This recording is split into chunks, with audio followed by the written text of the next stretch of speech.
علماء نے لکھا ہے دیکھو نبی کتنے رحمت للعالمین تھے نا, کتنی رحمت تھی, لیکن خودکشی ایک شخص نے کی, نبی نے اس کا جنازہ نہیں پڑھایا,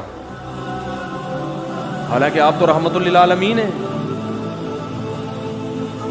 اور اس کا جنازہ فی نفسی ہی جائز بھی ہے, تو مسلمان نہ وہ.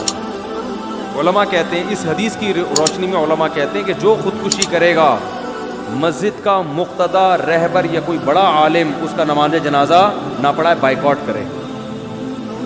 لیکن ہم کیا کر رہے ہوتے ہیں یہاں پہ, نہیں بھائی اس کی تعریفوں پہ پول باندھ رہے ہوتے ہیں. وہ جو انڈیا میں ایک لڑکی نے خودکشی کی تھی نا, بہت لوگوں نے ترس کھایا, میں نے کوئی ترس والا بیان نہیں کیا, میں نے کہا اللہ مغفرت کرے, مسلمان تھی لیکن کوئی اچھا کام نہیں کیا.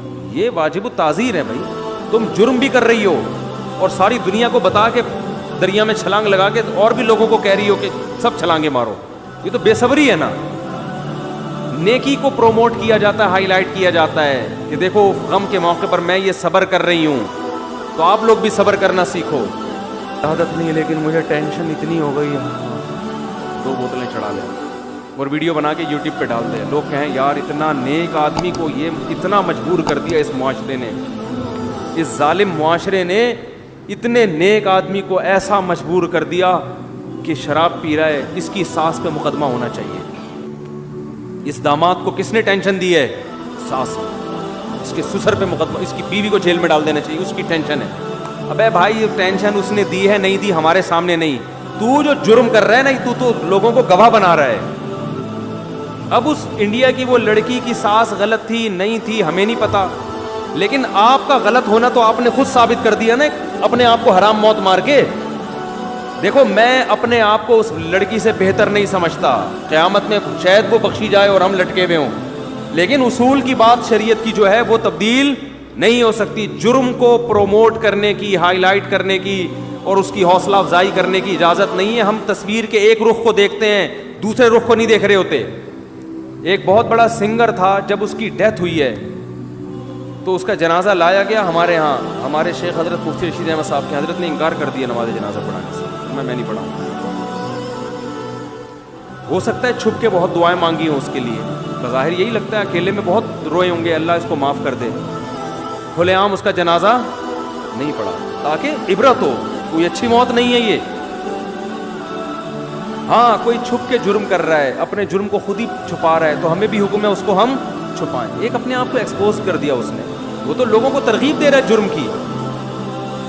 تو اس لیے بھائی ان چیزوں میں آج بے اعتدالی بہت ہونے لگی ہے, ہم حدود شریعت سے تجاوز کرتے ہیں. مجھے کچھ سنگر لوگ ملتے ہیں کہ ہم نے توبہ کر لی, ہم پہلے ایسے تھے, ہم یوں تھے. تو ٹھیک ہے, بیچاروں نے توبہ کی, اللہ ان کی توبہ قبول فرمائے, لیکن میں ان سے اکثر ایک بات کہتا ہوں کہ یار اپنے ماضی کو بھول جاؤ. ماضی کو ایک تصویر تو چلو کوئی اپنی محفوظ رکھ لے کہ لوگوں کو ترغیب دینے کے لیے کہ میں ایسا تھا اور ایسا ہو گیا, چلو ایک اس میں یہ مسئلہ سمجھ میں آتی ہے تاکہ دوسرے گلوکاروں کو بھی موٹیویشن ملے.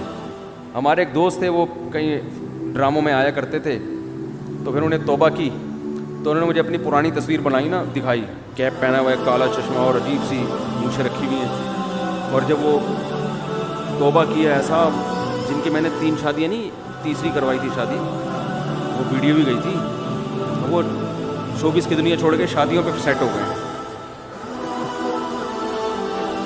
شوبز کی دنیا چھوڑ کر کس پہ سیٹ ہو گئے ہیں. سیٹ ہوتا ہے آدمی تو پھر وہ کرتا ہی چلا جاتا ہے, پھر وہ ڈھیٹ بن جاتا ہے. تو میں نے کہا اچھا ہے, وہ جو حرام کاری کا خطرہ تھا وہاں پہ, یہ نہیں کہ سب کوئی غلط کر رہے ہوتے ہیں, میں الزام نہیں لگا رہا. تو کیا نتیجہ نکلا کہ اب انہوں نے اتنا پیارا ان کا حلیہ ہو گیا, تو وہ ایک تصویر انہوں نے رکھی ہوئی ہے, وہ فیس بک پہ ڈالی تھی کہ یہ زیادہ اچھی ہے یہ والی, سب وہ نورانی چہرے کو کہہ رہے تھے ماشاء اللہ ماشاء اللہ. تو ایک تو چلو عبرت کے لیے ٹھیک ہے, لیکن اپنی ساری تصویریں کہ میں ایسے ناچتا تھا, میں یوں کرتا تھا, تو بھائی یہ تو آپ اپنے گناہ کو کیا کر رہے ہو. آپ اپنے حج و عمرے کی تصویر سمجھ میں آ رہا ہے کہ میں سردی میں رو رہا تھا. اول تو اس کو بھی ضرورت نہیں ہے, لیکن یہ کوئی پھر بھی ایک سمجھ میں آنے والی چیز ہے. تو اپنے گناہ کی یادگاریں محفوظ رکھنا یہ اچھا کام نہیں ہے. نبی صلی اللہ علیہ وسلم نے فرمایا کہ ایمان کی مٹھاس کا حدیث کا مفہوم ہے, اس وقت انسان کو محسوس ہوتی ہے جب وہ کفر کی دنیا یا گناہ کی دنیا میں جانے کو اتنا برا سمجھے جیسے آگ میں چھلانگ لگانے کو. اس کو اتنی نفرت ہو اس ماضی کی دنیا سے کہ میں نے کس گند میں زندگی گزار رہا تھا. پھر اس کا مطلب ہے خاندانی توبہ کی ہے اس نے. سمجھتے ہو کہ نہیں سمجھتے؟